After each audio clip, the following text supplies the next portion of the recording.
The US dollar has been devalued through inflation by over 90% in the last 50 years. There are waves of technology that happen where there's amazing tailwinds of value creation and opportunity. Brad Garlinghouse, the CEO of Ripple Labs, a blockchain payment solutions company. If you're not taking risk, you're dying. If we're not failing a little bit, we're not trying hard enough. What are some of the nuggets you've discovered on how to actually attract and land A+ talent?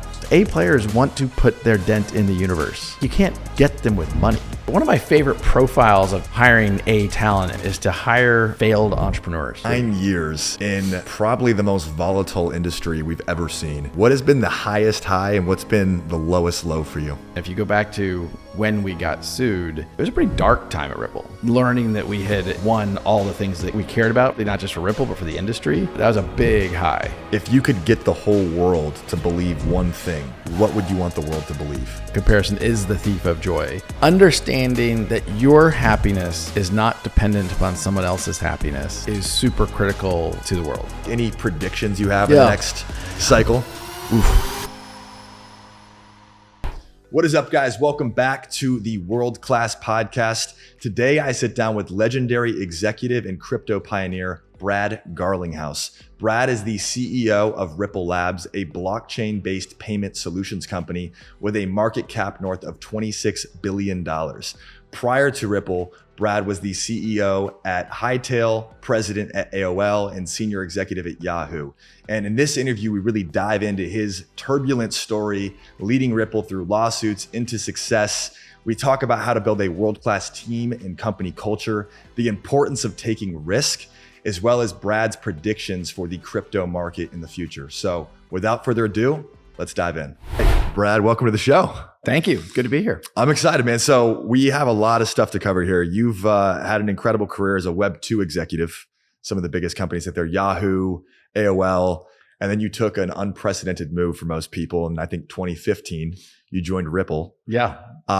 Before it was the cool thing to do, before anyone knew that crypto would be what it is today. Can you walk us through, like, what evidence did you find that gave you the conviction to pivot out of Web 2 into crypto in 2015 before it was the smart thing to do? Well, I will start by sharing a brief anecdote that I think you'll get some humor out of. You probably know a guy who also now lives here in Miami named Mike Arrington. And Mike Arrington has been a friend for a long time. And he said to me, he's like, Brad, in a long string of bad professional decisions, going to Ripple is your worst. He literally, when I took the job, he was like, what the hell are you doing? And I'll say, there are a whole bunch of people in crypto who at that time, even in 2014, 2015, when I was thinking about this, who frankly advised me against it. You know, for me to answer your core question, like I think there are waves of technology that happen that tend to last, let's call it 20 years, where there's amazing tailwinds of value creation and opportunity.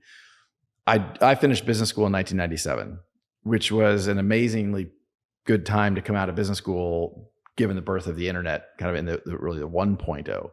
And not surprisingly, perhaps, there's a whole bunch of people from my business school class doing really interesting things in crypto, not the least of which is the CEO of Amazon, the guy named Andy Jassy. And I feel like one of the waves that is unfolding now is crypto and blockchain. I thought that 10 years ago. I had been exposed to Bitcoin in about 2012, and I owned some Bitcoin. But one of the things I always had this in my head is it's like, okay, wait a minute. Are we really going to rebuild the entire system devoid of government, devoid of banks? And I felt like that was a limiting factor. And so when I first heard about what Ripple was trying to do and trying to be really a bridge between traditional finance and what we're calling Web3 today, I thought, okay, this makes a lot of sense. And so the last thing I'll say about this, and I'll turn it back to you, but I also think risk tolerance is an important thing to think about in life. And at different times in your life, your risk tolerance should be higher or lower. It depends on who you are, what's going on in your life, all those things. By the time in 2015, I had been working in the tech space for 18 years. I had done well. And I had an opportunity actually to go work at Uber. And this is 2014, 2015. And that would have been a good outcome, meaning, I felt like, okay, I don't know if they were public yet, but it was right around that time. And I felt like, okay, that's going to be a good base hit, maybe a double. But is that going to change my life in any real way? And I was at a point where was willing to take risk. And I thought, the likelihood that what Ripple's doing is going to be successful is probably pretty low. But if it worked, the returns and the opportunity to have an impact was much, much, much, much higher. That's a great way of thinking about it. We just talked about that with Elon too, with SpaceX and some of his ideas. It's like those asymmetric returns, you have to have a higher risk profile. And I think he mentioned there's like a 10% chance SpaceX would actually succeed, but he said the work was so important to drive the world forward that I just had to do what was required. So you're at that unique inflection point. I guess for those who don't know as well, like what exactly is Ripple? Yeah. And why do you think Ripple is so important in the future of crypto? So I'm going to go back to how Ripple was kind of envisioned way back in 2015 when I joined. And the whole thing came to fruition. I got a recruiting call. And I, frankly was avoiding the recruiter for a while, and a guy I like, but I say I was busy. I wasn't. I was driving for Uber at the time, just got bored. But driving from Uber. But his point to me is like, look, Brad, you've never met Chris Larson. Chris Larson is a guy who had started eLoan. He'd started Prosper. And Chris is just an exceptionally good, and just the ability to see around corners and where the world's going is a talent. And really, he has way more vision around that than I do. And when I met with him, he kept talking about this thing, an internet of value. And I had, at that time, I had not heard that expression. And he was talking about like all the different ways that value movement has friction that we've become a little bit numb to. I mean, this is going to sound a little bit pedestrian, but like I have to take my credit card out of my pocket. I have to take my wallet out to pay for something, as opposed that's friction. Yeah. It's friction there. They're also taking, somewhere between 100 bips and in some countries 800 bips for the privilege of processing that credit card. And so he's talking about all the different points of friction where an internet of value, if it existed, it would unlock use cases we don't even think about. I'll share one that may never come to fruition, but I remember him kind of pontificating about this, and that why not a self-driving car? If we get to the point of truly self-driving cars, and I think that's not if, but when, why not be able to pass value to the car in front of you to get out of the way so you can go faster? You're in rush hour traffic and you want to go a little bit faster. You're willing to pay whatever amount, and you could even put into some sort of system. I'm willing to pay this much to go this fast, and it would moderate based upon that. You would pass value to the cars around you. Fascinating. Today, you can't do that unless you're pitching dimes into somebody's convertible, right? Like it's not even pragmatic. Right. Yeah. But you think about, okay, in a internet of value, if value truly can move the way information moves today, okay. Now, look, there's a whole bunch of reasons why you could poke holes in that. That's never going to happen. And it creates weird incentives for going slow and getting paid to get out of the way kind of thing. But he really kind of introduced this idea of this internet of value, and how for that to exist, you need certain oil in that engine to grease the system so that it can work. And XRP, the digital asset that Ripple has kind of standardized on, if you will, extremely fast, extremely low cost, and it could be an interesting use case for that. So, I think there's going to be lots of cryptos that win. You and I have talked about that before. Yeah. I think there'll be different use cases and different protocols and different technologies that will win. But his vision and kind of what he talked about, and bridging the kind of traditional financial world with this next generation, at the time we weren't calling it Web3, it really appealed to me. One last thing I'll say about this that I think is something I thought about. I don't think there's that many times in your life where you get to do something where you really can, to borrow a Steve Jobs expression, put a dent in the universe. There have been a couple of times in my career where I feel like I've had that opportunity, but it's pretty rare. It's pretty unique. And when I thought about what Ripple is trying to do, it's one of these kind of audacious things of like, okay, we're going to enable an internet of value. We're going to build systems to catalyze that future vision. it's definitely one of those things. You're like, okay, if we do that, that's going to change the way some of these systems operate, and you're going to feel like I helped put a dent in the universe. And there's something I find personally gratifying about that. That it's not in kind of as Elon Musk for him. I think it was about, as you described, like it's important work for the world. Yeah. I think if you can unlock an internet of value, it's going to change a lot about how some of these things work. And I mean, passing money for self-driving cars, okay. But, there's also an underserved community that is not connected to the traditional financial system that has, if they could connect, could derive value. And you're seeing some of that play out with microloans in less successful economies. And that is helping people. Like, yeah. I think that there is an element, if you can really do this at scale, there's a lot of benefits to society that I think we underappreciate right now. That's a great way of putting it. You've been at this for 9 years now, right? I just passed my 9th anniversary. 9 years in probably the most volatile industry we've ever seen. I'm curious for you, over that 9-year period, what has been the highest high and what's been the lowest low for you? The highest high, which admittedly was in and of itself an emotional roller coaster, and I have a tattoo referencing it on my left shoulder. July 13th, 2023, the court decision was issued by Judge Torres in the United States versus Ripple, and I guess to some degree Brad Garlinghouse. I mean, there are 3 cases really: one against me, one against Chris, and one against Ripple. And look, I think there's so many things about this that made no sense from the beginning that you couldn't really understand. But, when your life is in the hands of a judge, you don't really know. I mean, I believed deeply that we were right, but that moment, learning that we had, from my point of view, won all the things that we cared about, frankly, not just for Ripple, but for the industry, that was a big moment. That was a big high. But even that moment was an emotional roller coaster. I actually don't mind sharing. I haven't shared this publicly. I broke down crying. Wow. Because it was definitely like the weight of it. All of a sudden it was like, oh my God, like, all of this energy, all this time, all this money for all years, this distraction. Oh yeah. Yeah. And so, I'll do the other, the lowest low, to some degree, December 22nd, 2020, which is the day they filed the lawsuit. Now, that wasn't the same because, when we won on July 13th, we didn't know the decision was coming out that day. I mean, it was definitely out of the blue. Yes. Yeah.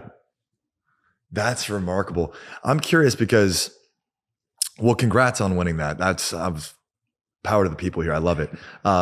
But when that lawsuit was first filed, it's so tough because you have such conviction of the future and what you can do for the world. But then you have the SEC, you have other law institutions that it's completely up in the air whether or not you're able to do this. And then internally with your company, you've sold them on a vision, they're bought in, they know what the technology can do, but there's so many unknowns there. How do you keep your team engaged and convicted in the midst of so much uncertainty and chaos and persecution? Like, how do you keep the team together and charge forward to get where you are today through all that? Yeah.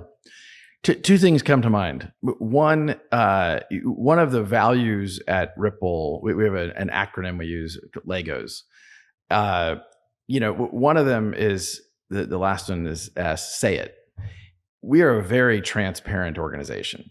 And so I think one of the ways, particularly in that time, and again, if you go back to when we got sued, it was a pretty dark time at Ripple. We had very high attrition the next 2 quarters. We weren't really sure, like, okay, can we still sell into customers? Yeah. Which it turned out outside the United States, we definitely could. Inside the United States, that was a different story. But I think making sure the team felt they were part of the journey, and, we really over-indexed on transparency about what was going on, and wanted everyone to feel like, hey, here's exactly what we know and what we don't know. And I think people felt part of the mission. They felt part of, if anything, ironically, it brought us together. Really? Oh yeah. That shared suffering. For sure. Shared suffering, shared enemy. Shared enemy. the United States Securities Exchange Commission picked on Ripple. Like, of all the different things you could pick on, we were actively working with governments around the world, and it's like, it's still to this day, it's a strange, like, why? You'd think you'd pick weaker players, and I think they were surprised that we were just like, absolutely not. We are not rolling over. I mean, another thing which is sort of known publicly, but I had the opportunity personally to settle for what I would call relatively de minimis amount of money, where I could have just been out of it. Really? I could have been out of it. Chris Larson was out of it. They wouldn't do that with Ripple. But so what they're doing is trying to manipulate the narrative. Hey, we settled with the CEO. We settled with the chairman, but we're going to go after Ripple. They're a bad actor. It looks bad, but it would have been relative to where I was financially. It would have been de minimis. And frankly, for my life sanity of stress and maybe a better decision, it took. And Chris and I had a lot of one-on-one personal conversations. Like, we're all in this together. And, for one of us to have folded, it would have been tough for the company to stand in the face of that onslaught with, that. And so it was kind of an all for one for all thing. And I love that. That's inspiring as hell. Yeah. I mean, it was, but like, I don't want people to take away that like, oh, this was a no brainer. It was just like, particularly because I feel like the SEC was, I feel, malicious and manipulative and trying to get us to settle to create a narrative that Ripple's been a bad actor in some way. I don't think people can fully empathize with how crazy of an adversary the United States government can be, and then the pressure that puts on a CEO like you in that position. So I'm curious for you, because there's a lot of founders out here listening to this that are going through their own shit, but might not be a fraction of the intensity of that. I'm curious from your standpoint, how did you stay mentally strong? Did you have any particular habits or You're systems? Assuming I did stay mentally strong. Well, you ended up lasting long enough to get here, but I'm curious, like, what was that like for you? And like, how did you navigate that and, parlay that into advice for other CEOs navigating their own uncertainties? I mean, look, it takes conviction for sure. Yeah. I thought I was right. And we were in a position, Ripple, the company, was in a financial position where we could fight. And I think one of the hard things about what has happened in the crypto space is the SEC has been a bully. I mean, like, that's the right word. They're a bully because they go after weak players. And to your earlier point about the adversary of the SEC, I mean, one of the biggest problems here is they're not a rational capitalistic actor. There's no downside for them spending another $100 million of time, energy, and resource to file the appeal. Like, it's a little like if you're running a company and you sue Ripple and you lose a couple different things, which they have lost repeatedly against Ripple, you probably are like, okay, I'm out. Like, let's not worth it. Yeah. That natural incentive structure that exists in capitalism doesn't exist with a government actor.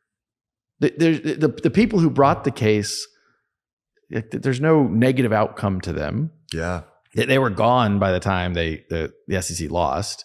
The people who continue to fight the case, there's no downside to them. The budgets, and so people ask, well, will the SEC continue to fight this fight? And it's like, well, I mean, to some degree, until there's a new administration, and I mean the SEC administration more than the White House. Yes, definitely. They're all in on fighting this fight, and there's no negative consequence to Gary Gensler to keep fighting the fight. No, you're right. Doesn't cost him a dime. What do you think about the future in that regards then? Like, do you feel like the SEC is powerful enough to curtail the crypto industry as a whole, or do you think it's a matter of time? Oh, they're going to lose in the long run. They're going to lose in the long run. Just enough this time. Is just, I mean, look, if you look at the continued growth of crypto as a multi-decade arc of time, this is nothing. This is nothing. It's a speed bump. Because I'm so optimistic about what the future of crypto looks like, we'll look back in 20 years and be like, God, that sucked. But you know what? Little bump, whatever. The market, in my opinion, the market will be measured in many, many, many, many trillions. Yeah. And it will change the way many, many transactions work, because it's a way to reduce friction, reduce cost, make things more efficient. It's going to win in the long run. The best technology usually wins in the long run. Yeah.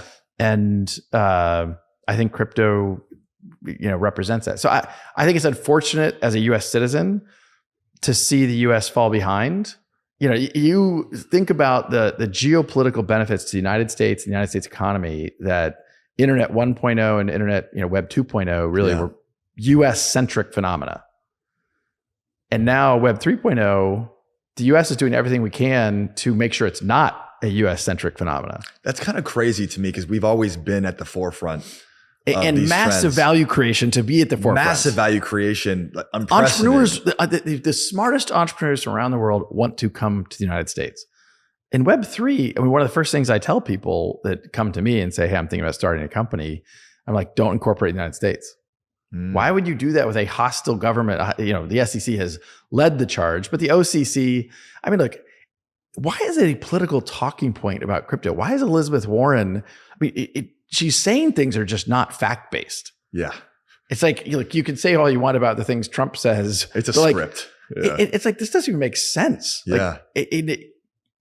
I don't even understand why do you think the government is so afraid of Web3? Is it because it threatens their very existence in power structures where it's peer-to-peer, it's permissionless, they can no longer manipulate in the same way? Do you think it threatens their power structures, or why would we not get behind this as a government? Chris, I wish I thought they were even smart enough to see some of the things you're saying. And I don't think that's it, because you have, leading governments, a bunch of G20 governments around the world leaning in.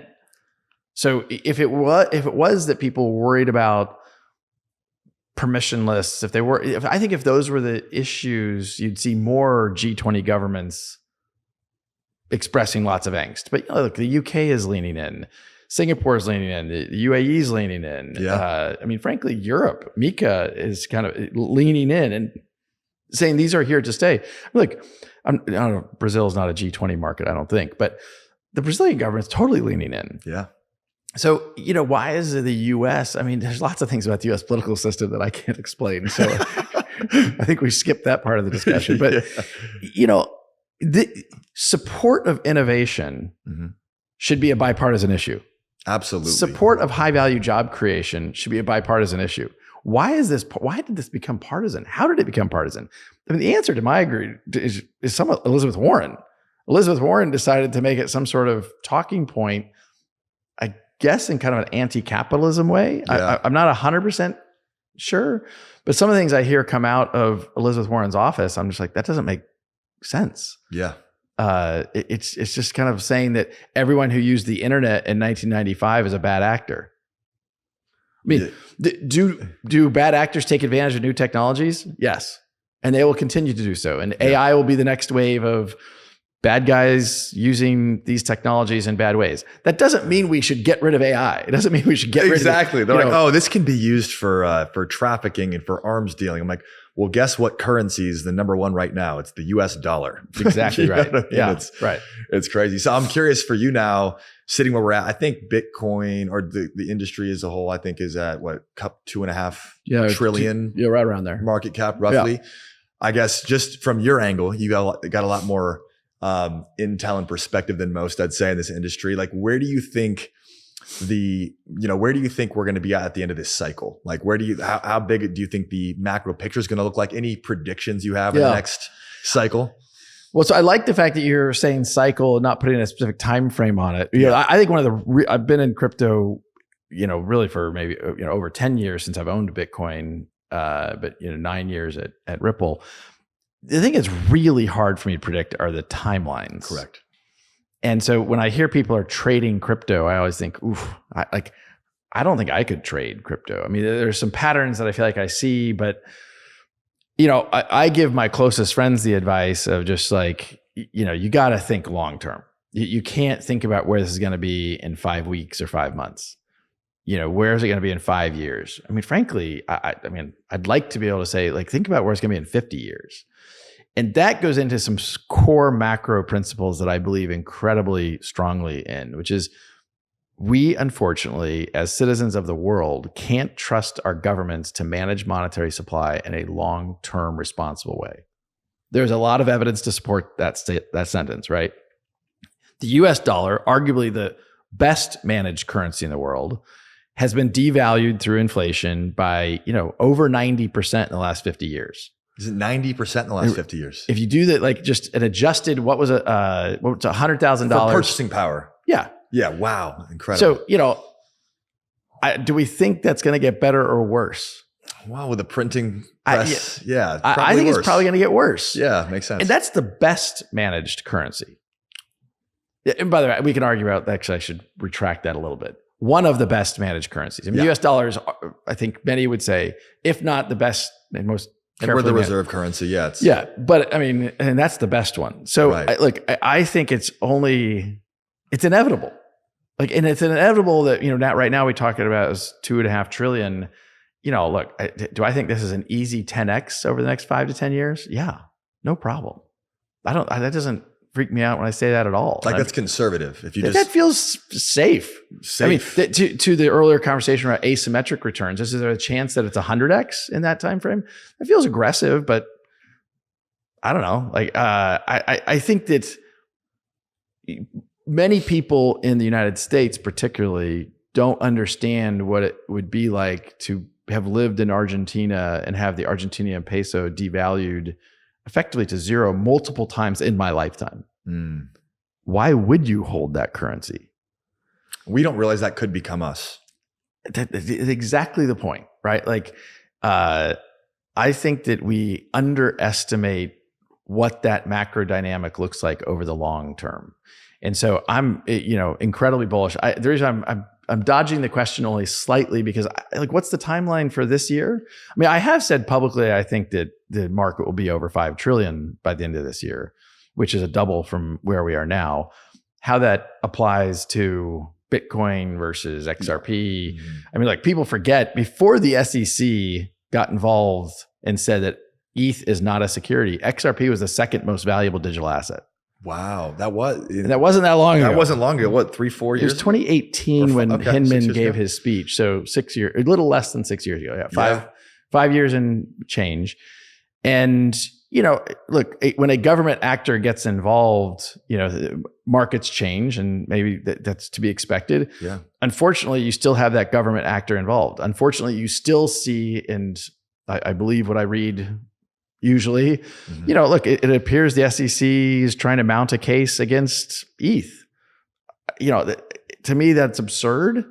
To me, that's like, you've already lost a bunch. Why would you keep fighting this fight? Yeah. But look, unfortunately, I don't think the U.S. government should be putting their hands on the scale of winners and losers. In the long run, I think the best technologies applied with the best use cases, delivering the best utility, that they'll win. And what that looks like over the next 10 years, we can debate, but I'm very optimistic about the market. Do you think there's any black swans? Yeah. Have you thought through any use cases? But you mean black swans on the positive or the negative? Both, actually. I guess is it a black swan if it's on maybe the it's a white swan? A white swan? Yeah, I don't know, whatever they'd call that, but I guess any unconventional, unorthodox, but massive events that could really swing things one way or the other. I mean, I think there will be events that are very difficult to predict. Maybe people can make fun of me, but I would have told you, let me think back to it. I guess it was 2 years ago, April 2 years ago, FTX held a conference in the Bahamas. I was there. Yeah. I was there as well. I remember leaving that conference thinking wow, FTX has emerged in a relatively short amount of time as one of the power players in crypto. And I was impressed. I would have said at that time that FTX and Binance were the two most important, most influential, and probably SBF and CZ were the two most important players in crypto. Now you've got one definitively in jail, one, I guess, potentially headed to jail. And I bring this up in context of black swans is it's hard to know, but on the positive, think about the freaking resilience of this industry and market that 2 years ago, somebody who I thought I knew a lot about what's going on in crypto, I would have said these are the two most important companies. The CEOs of the two most important companies now either are in jail or I think headed there. Yeah. Unfortunately, in some ways, I mean, the CZ stuff I'm less close to, and so I don't know as many details. But look, the resilience of the market that should give us immense optimism Yes. about what's coming. Do I think there's going to be another black swan? Of course, 100%. I just don't know exactly what it is. The only one that's going to be an interesting one to watch, and I don't even know how he calls a black swan, because I feel like black swan by definition can't really be, it's like predicted. Oh, didn't see that happening. Yeah. The US government is going after Tether. Like that is clear to me.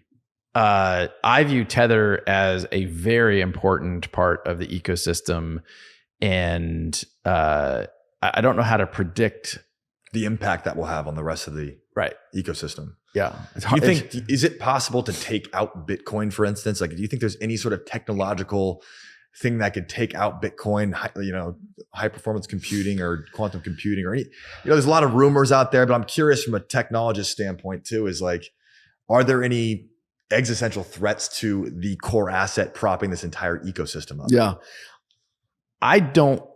I'm not smart enough to say yes. Yeah. I would say, look, as much as I think Chris Larson is genius level, being able to see around corners about where the world's going, David Schwartz, the chief technology officer at Ripple, and really one of the architects of the XRP ledger. I mean, this guy's genius level on technology that I'm just like, I'm in awe of being able to work with him. I did call him once, and I'm like, I had some conversation with somebody who's in quantum computing, and I was kind of like, should I be worried about this? And he walked me through why he felt this isn't like a little bit like that's a red herring. That's not a real thing. And he kind of explained to me why he felt that way. And so I won't bore people with kind of some of his arguments here, but I think there will be black swans. I don't think one of them is going to be the risk of quantum computing to the crypto market at large. For people that aren't as deep into crypto and they're like curious, they're seeing there's a there obviously now. Who are some of the people that you really respect and admire kind of leading the charge in the crypto movement as a whole that you think people should be checking out? I'm going to transparently kind of dodge this question a little bit. And the reason is some of the people I respect the most are intentionally behind the scenes. Oh, interesting. There's some people who I have immense respect for. And admittedly, I will share with you, some of them are kind of what I'd call Bitcoin maximalists. Yeah. But I respect the hell out of them. And, but yeah, they have chosen for a host of reasons that they're going to be in the background and try to influence. I will say, there's times when I would prefer that myself, but I also, it's not so nice. But I will also say, like, the industry needs spokespeople. Yeah. They need leaders who are stepping forward and representing the industry with central governments around the world, with central banks around the world. And we can't all just be anonymous Satoshi Nakamoto's. And by the way, I don't know who Satoshi Nakamoto is, just to be clear. I'm not pretending that. But I do know a bunch of people I have immense respect for who I think have had a very important in getting this industry to where it is. They just choose to stay in the background. I respect that. I like that. I want to transition a bit more too on your operating career as a CEO, company builder. We had a dinner, I don't know, probably maybe longer ago, maybe even a year ago. I can't remember what the dinner was, but it was, I think, 14 CEOs, and some really interesting things came up in that dinner. And I remember walking away, I'm like, shit, this guy really knows how to operate companies. I got to talk to this guy more. One thing you've mentioned in the past that I thought was somewhat contrarian. You're like, companies aren't democracies. They're benevolent dictatorships. Yeah. My team loves it when I say that. I love that. Can you unpack that for us? What does that mean to you, and how a company is and should be run? Well, I mean, I will start by saying, I don't think there's one size fits all. And when I hear like how it should be run, I kind of hear that. And I think, the way a Steve Jobs ran an organization versus the way Brad Garlinghouse runs an organization are different. I'm in awe of what Steve Jobs created over decades with Apple. I'm in awe of Elon Musk. I'm in awe of, we could go down the list. So I think it's frankly would be arrogant of me to say that the way it should be run. Now, that being said, and on your kind of core, I think one of the mistakes that some frankly, younger CEOs sometimes make. But that's also a generalization that maybe I should not say, because when you're less experienced, typically. Yeah. Like, management is not a popularity contest. It is not a democracy. Just because everyone thinks X, at the end of the day, I very much, I think my team would back this statement up. I listen a lot, and I am always interested in people's perspectives. But at the end of the day, it's not a vote. This is where I think it's important to take the company. And that's the privilege and the curse of being a CEO. Sometimes you're wrong. Sometimes you're right. I've certainly made mistakes. I'm sure I'll make more. I have a team around me who I hope is giving me the best counsel they can. And I hope I'm listening as best I can. But I think one of the mistakes people make is they try too hard to be popular. I mean, think about like Jeff Bezos. Jeff Bezos is in a position as a shareholder of Amazon to ignore the quarterly stress for a long time. Like a lot of CEOs would have folded under the pressure of the expectations around quarterly earnings that would have prevented Amazon from being what it is today. That is an example of, it was not a democracy. He didn't care what these people were saying. He had a vision of what he was going to do, and wow, right? And I think the irony, of course, is the SEC is what has created the construct that drives these quarterly dynamics, and there's a lot of good reasons for that. And there has been frauds, and there have been bad actors. Yeah, but it also, in some ways, has limited how we are building and creating value and creating amazing customer experiences and changing the way the world works. So some people are more dictator than benevolent. Yeah. There's, gotta find your style. Yeah. And there's not just one size fits all, and that's okay. Yeah.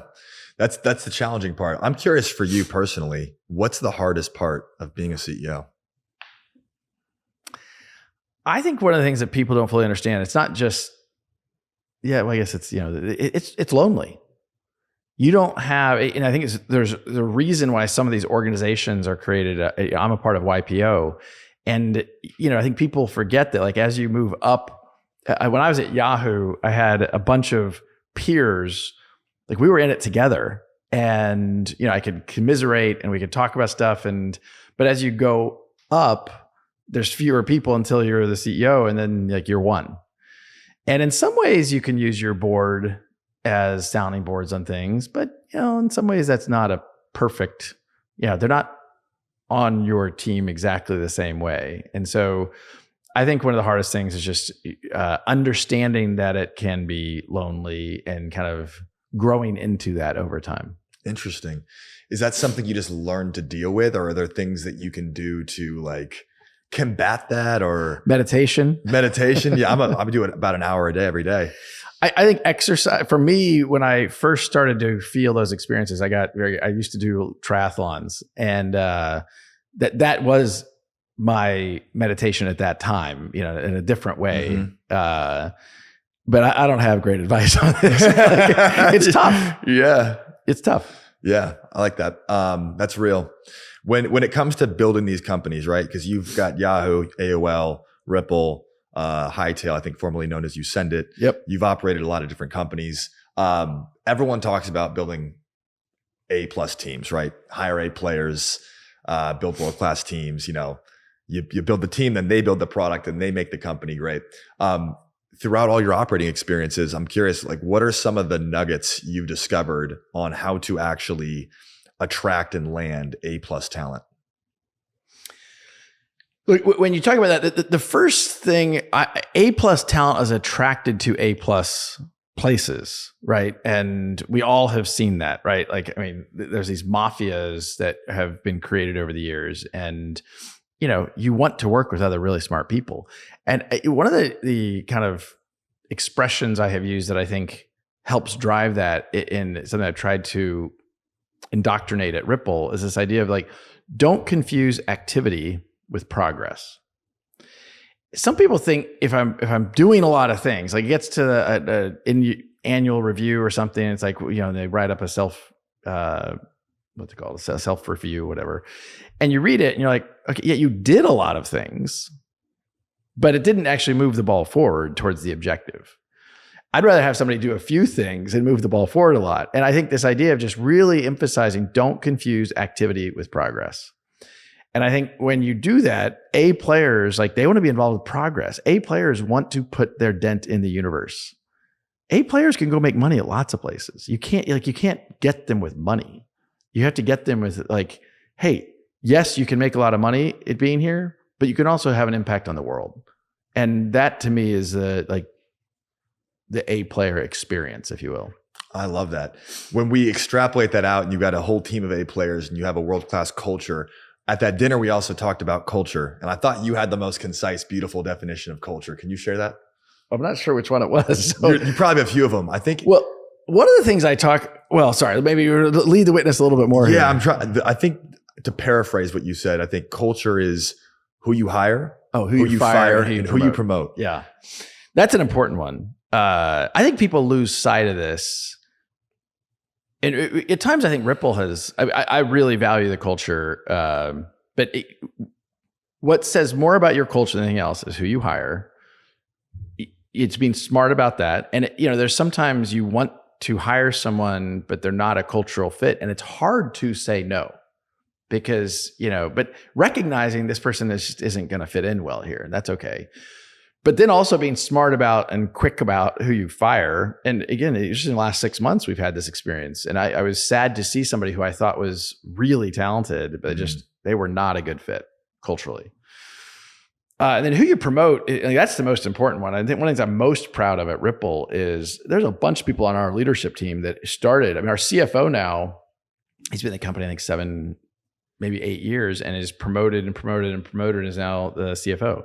The president of the organization, Monica Long, she joined the company 10 years, more than 10 and a half years ago. And, was a director of X, Y, and Z. Now she's president of the whole company. Wow. It goes back to that progress. Like A players want progress. Yeah. And like, I'd be curious what you'd have for me here, because one thing is to assemble the talent. And for us, we've got just a really world-class team. The hard part for me is developing the talent and then retaining the talent. Because if you don't develop them, they're going to leave somewhere else because they need that forward growth because you've hired incredible people. How do you think through maximizing the potential of each person on your team? Yeah. Look, one of the things I think is hard as a manager is letting people have enough rope to hang themselves, right? I mean, that's an expression lots of people use, but there's definitely times when I see people doing something who work for me, I'm like, I wouldn't do that. But you know what? I have almost never, in my roughly 25 years of professional experience, I have almost never told someone, you have to hire this person or you have to fire this person. There's a bunch of examples where somebody who's worked for me, I'd be like, I don't know why they're like, I don't get it. But that's if I have to tell them who to hire and who to fire, then they are the wrong person, right? Like, why does if I don't trust this person who's working for me enough to make hire and fire decisions, then I should get rid of them, not the person underneath them. And so I think to the extent I've helped develop people along the way, it's being that coach and mentor, but not trying to play the game for them. Interesting. Because otherwise you can't scale if you're always dropping yourself into everything. Yeah. And look, there are times when I feel like, I can think of some times where I'm like, I knew it wasn't going to work, but like it was okay. Like they needed to make that mistake and have that experience so they could have that scar tissue and be a better leader themselves. Yeah.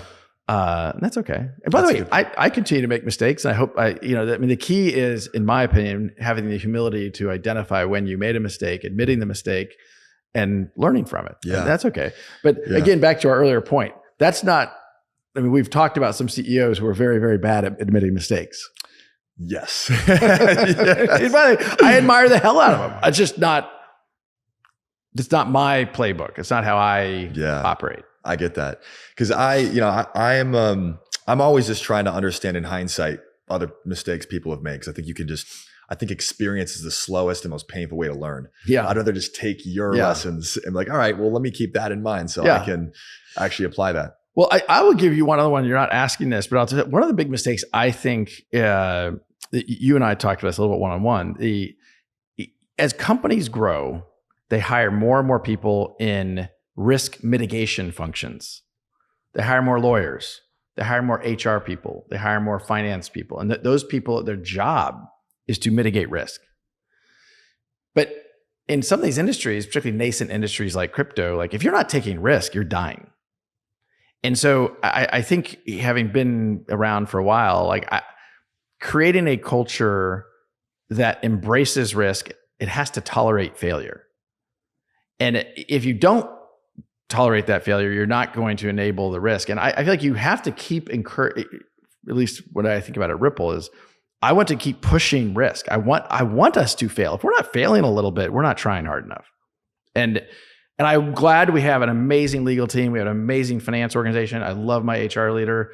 And their job is to at times be like, okay, wait, like we shouldn't do that. You know, sometimes I'm like, I hear you. This is not a democracy. I mean, I'll tell you one other quick story on this that I think is really relevant. The general counsel at Yahoo way back when was a guy named Mike Callahan. He, I think, is an amazing human being and an amazing lawyer. And one of the things he said to me, he's like, Brett, my job and my team's job, I didn't work with him. I wasn't senior enough to do that. But my team's job is to help you understand risk. It's your job to allocate risk. And he's like, if my team is telling you, no, you can't do something, they're not doing their job.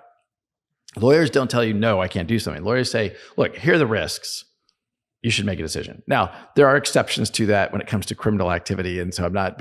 right, you have to have the guardrails on. Yeah, the guardrails have to be there. Yeah. No criminal activity. But there's a whole bunch of stuff that's like, well, wait a minute. Like, yeah, okay, I understand a lawyer thinks there's risk in doing that, but like, you have to take risk, particularly in a nascent industry. You know, I mean, was Ripple taking risk by fighting the SEC? 1,000%. Absolutely. Was I taking risk by not settling personally with the SEC? 1,000%. Am I glad I took those risks? Of course. Did some of the lawyers advise me maybe I should take this? Yes, they did, as they should have. That's their job. But you listen to your own compass.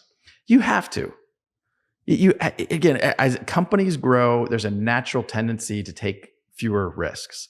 And I think when you're in an industry like crypto and blockchain that is growing and dynamic and gonna change a bunch, you have to keep taking risk.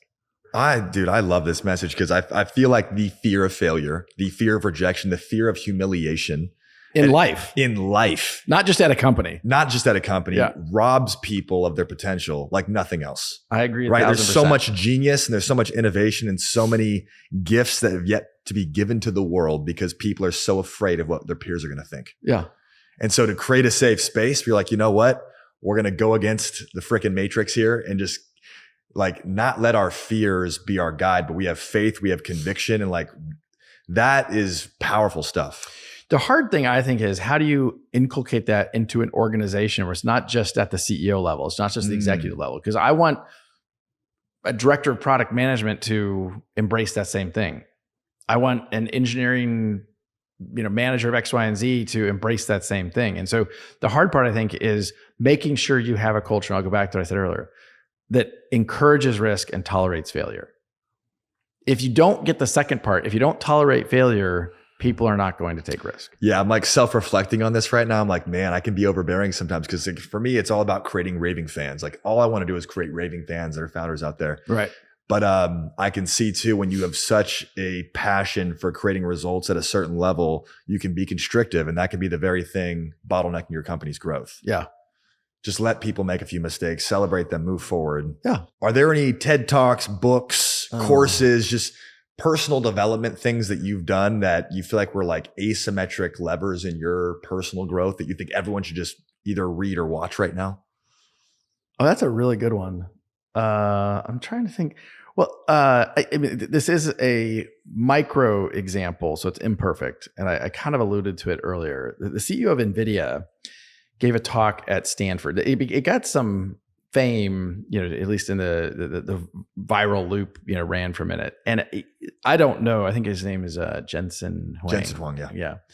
I don't know him. I listened to this guy and I actually sent it to my kids, which, by the way, that's the highest praise I can give, right? Like this is something I want my kids to pay attention to. Wow, yeah. And, his message was one of like, I wish pain upon you. I wish friction upon you. It was kind of like, and I agree with him that particularly a generation that has been gifted and had immense opportunities, like how much friction have they really had? do they have the grit? Because even as you're describing the like people not taking risk and because they're afraid of rejection, people who have grit are less afraid of failure. They understand that like, okay, yeah, I'm gonna run into some shit and that's okay. Because it's not about how many times you get knocked down. It's about how many times you get up. Yes. And like, you got to keep getting up. And if you've never been knocked down those first couple times, and I say this partly as a parent, like, I've seen my kids get knocked down once or twice. And, those first couple times it's, that they've had pretty good lives. Like it's a big shock. Yeah. And but I'm thrilled in the same way that he was giving these, the CEO of NVIDIA was giving these Stanford students his counsel. I think it was super powerful. Anyway, there's little lessons. I mean, I mentioned I'm in the process of reading the Elon Musk biography, and I think learning about some of these people. I've met Elon a couple of times. I don't know him per se, and learning how they choose to operate. And again, it's not that therefore I should embody those attributes. It's more like, okay, this is interesting. Yeah, I like that. And back to Jensen too. I think he said like suffering builds character. You can't find character at Yale or Harvard. You build character. I mean, but that's a gross generalization, of course. There's always people at Yale or Harvard who've been through it. Right. But it's not the very institution that gave them that. It's the experiences they had to get through to get there. It's, just because I think the main thing is like go out there, take action, fail. You need that to build the character to actually have your big successes. Yeah. And I think I feel like that's probably the thing that's missing most in the world today. When you have, One of my, again, not a question you asked, but one of my favorite profiles of, hiring A talent and building an A team is to hire failed entrepreneurs. So that they have if they're a failed entrepreneur, I know that they have a risk tolerance that they're willing to take risks, because to put yourself out there as an entrepreneur, it takes a lot. Yeah. In a lot of ways. The fact that they failed, I hope means they learned something and they're hungry to prove that they have it. Yes. And so I remember multiple times, and I've worked with recruiters, and I've said, look, I want to find a failed entrepreneur to lead this effort. Yep. Sometimes one of my other favorite interview questions when I'm interviewing someone is, on a scale of 1 to 10, how lucky are you? Sometimes I've found entrepreneurs just seem to continue to fail. They can't quite figure it out. But it's hopefully they're learning along the way, and finding people who look at the world as like they view themselves as lucky and likely to get lucky are the kind of people that I think they do become self-fulfilling prophecies. Totally. You know what I mean? Yeah. I like that a lot. Curious for you. This is a kind of a broad question. We talked about this a little bit, but like, it's always interesting to understand your mental models and what you would want for the world. So I'm curious for you, if you could get the whole world to believe one thing that you deeply believe yourself, what would you want the world to believe? Well, this is a little bit do as I say, not as I do, because I want to believe and internalize this more, but understanding that your happiness is not dependent upon someone else's happiness, I think is super critical to the world. I think too often we're too worried what other people think. I think one of the great, viruses of life is things like Instagram, because we're comparing ourselves to, other people all the time. And, comparison is the thief of joy. And for me, if people better understood your happiness is not dependent upon everyone else's happiness, I think that would be good. And I'm not saying that I'm perfect at that. Yeah, I try. I try to remember that sometimes, but we're all works in progress. That's good. I feel like a lot of our best advice that we give to other people is just the advice we also need for ourselves. Exactly. That is absolutely true. Like I'll write like a post on LinkedIn or something to go inspire people. I'm like, shit, I needed that. Yeah. But that's good. That's a good thing to recognize as well, right? Yeah, absolutely. Before I ask my last question, where can our listeners engage with you online? The main one for me is Twitter. Okay. B Garling now at B Garlinghouse. I'm semi-active. I tend to be a one-trick pony. Well, two-trick pony. One is I tweet about crypto. I tweet about what's going on, to some degree Ripple, but also stuff outside of Ripple, just the crypto industry.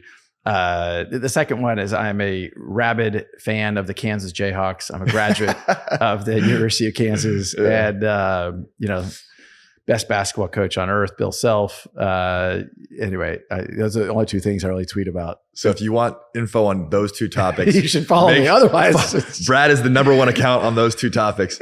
Awesome. Well, for me, the name of the show is World Class. And I think when I think about that, I think about being a world-class human, being world-class in your craft, and just living a world-class life. And for me, I think the core of that is really just seeking growth and expansion. I think that comes from always seeking your next level, not from a place of lack, but from a place of wanting to become more as a human while we're still on this planet. So for you, despite everything you've done so far, building Ripple, operating companies, for you, what do you feel like your next level looks like personally?